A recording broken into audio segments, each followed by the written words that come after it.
Hi friends, మేము ఈరోజు అయితే దేవునికి అయితే పాతాలు అయితే ఇస్తాం.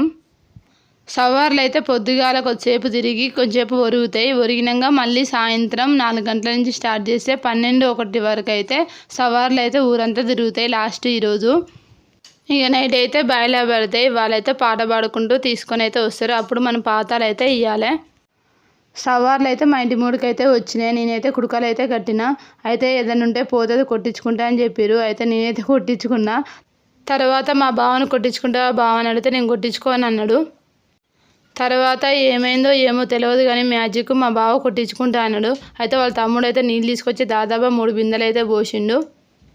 అందులో మా అన్నయ్యకి అయితే దేవుడు అయితే వచ్చింది. దాదాపు ఒక దెబ్బ అయితే పెట్టిండు. మా బావ అయితే ఏం సపోర్ట్ చేస్తలేడు. 2 దెబ్బలు పెట్టినా ఏం సపోర్ట్ చేస్తలేదు. 3వ దెబ్బకే దేవుడు గుర్తొచ్చినట్టుంది. సార్ అయితే అని అంటున్నాడు. దెబ్బ బాగా తాకిందా బావ అని అడిగిన. బాగానే తాకింది అన్నాడు. దెబ్బలు బాగానే తాకినట్టున్నాయి, చాలా బాధగానైతే చెప్పిండు. ఇక మా బావ దేవుళ్ళందరికీ మొక్కుతున్నాడు. మా అత్తమ్మ అయితే కుడుకలు అయితే కడుతుంది.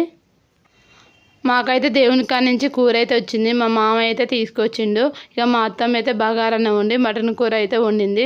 చారు కూడా చేసింది. పూరీలు కూడా చేసినాం. ఇక పాయితాలు ఇవ్వడానికి అయితే మోదుగాకులు అయితే తెచ్చిండు. మా అత్తమ్మ అయితే చింతపుల్లలతో డొప్పలు అయితే చేసింది.